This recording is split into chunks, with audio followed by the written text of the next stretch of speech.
요즘 AI 없이 논문 쓰기 사실상 어렵다고 느껴지는 분들 많으시죠? 챗GPT나 클로드로 초안 작성해보고 문장 다듬고 문헌 요약까지 받아보신 분들 있을 거예요. 그런데요, 이렇게 쓴 논문 진짜 괜찮은 걸까요?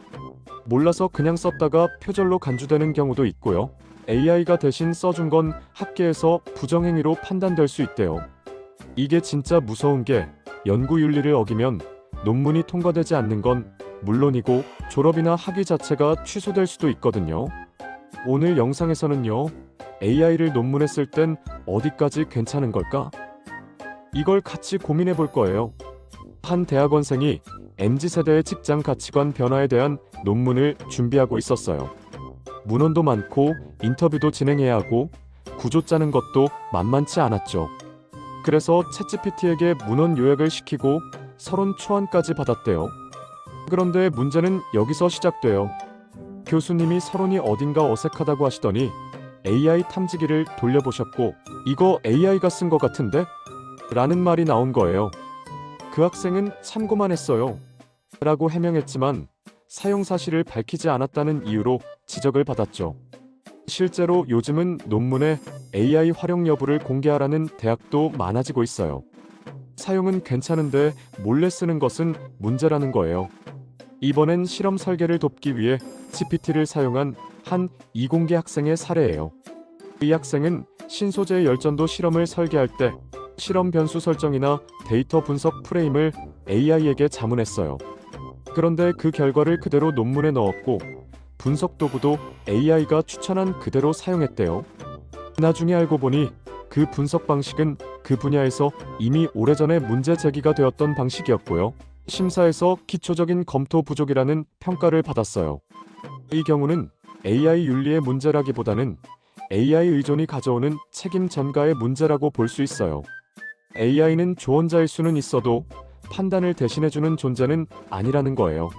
한 보건학 박사과정 학생이 청소년 정신건강 실태에 대한 설문 데이터를 분석할 때 민감한 정보를 포함한 데이터를 AI에게 업로드했어요. 그리고는 텍스트 분석을 부탁한 거예요. 문제는 여기서 발생했죠. 그 데이터에는 주민등록 앞자리, 지역 코드 등이 들어있었고 개인정보 보호법 위반 소지가 있었어요. 이건 AI의 문제가 아니라 데이터를 입력한 연구자의 책임이에요. 의료보건 분야는 특히 개인정보 보안 기준이 엄격해서 AI에 올리기 전 반드시 비식별 처리가 되어야 하거든요. 윤리심사 통과도 이 문제로 밀렸고요.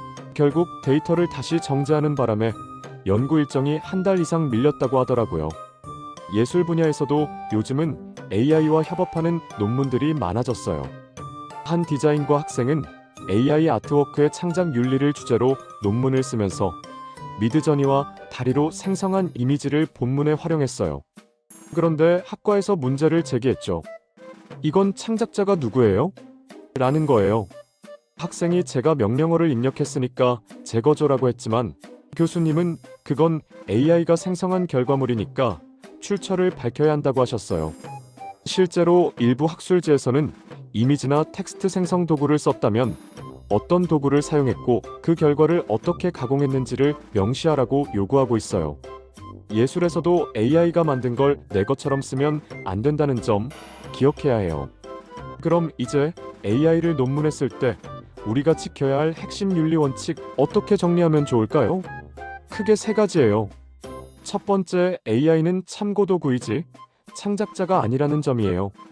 예를 들어 초안을 작성해줬다 해도 그건 보조 역할일 뿐이에요.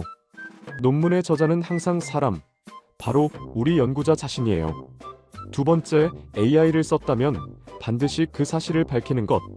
이건 이제는 선택이 아니라 의무에 가까워요.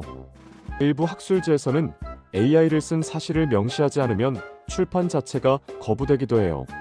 논문 마지막 부분의 감사의 글이나 방법론 설명에 AI 기반 언어 모델인 챗GPT를 아이디어, 구상 및 문장, 수정 보조에 활용하였다처럼 구체적으로 적어주는 게 좋아요. 세 번째, AI에게 민감한 정보를 입력하기 전엔 반드시 검토하기예요. 의료, 교육, 행정 데이터를 활용하는 연구일수록 개인정보 보호 기준이 엄격하니까요. AI에게 자료를 업로드하기 전에 비식별화했는지 꼭 확인해줘야 해요. 이런 기준들을 잘 지키면 어떤 보상이 따라올까요? 가장 먼저 논문 심사에서 윤리성 확보라는 안정감을 얻을 수 있어요. 또 나중에 내 논문이 인용될 때도 불필요한 논란 없이 학문적으로 존중받을 수 있죠. 무엇보다 연구자로서의 신뢰와 자기 성장을 동시에 얻을 수 있는 거예요. 요즘처럼 AI가 빠르게 발전하고 있는 시대에는요, 이걸 써도 될까? 라는 고민보다 어떻게 잘 쓸까?가 더 중요해졌어요. 그리고 그 핵심은 바로 투명성이에요. 이 부분은 AI의 도움을 받았다고 스스로 말할 수 있는 용기, 그리고 그것을 인정하고 받아들이는 학문 공동체가 만들어지고 있어요. AI를 썼다는 사실이 부끄러운 게 아니라 제대로 쓰지 않는 게 문제인 거죠. 연구자라면 윤리도 실력이라는 말, 이제는 진짜 체감되는 시대가 된 것 같아요. AI는 무한한 가능성을 가진 도구예요.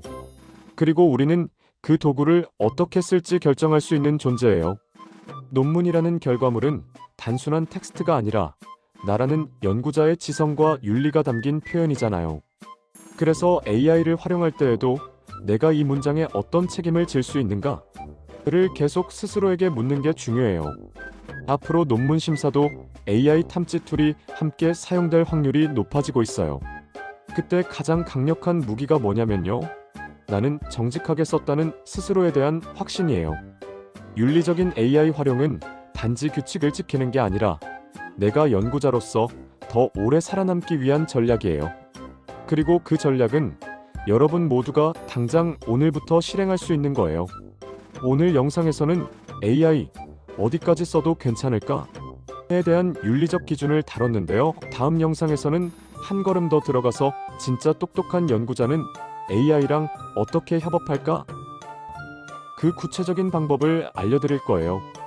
지금 AI 쓰고 있는데도 항상 찜찜한 기분 드는 분들, 또는 막막하게 쓰고 계신 분들, 다음 영상 꼭 기대해 주세요.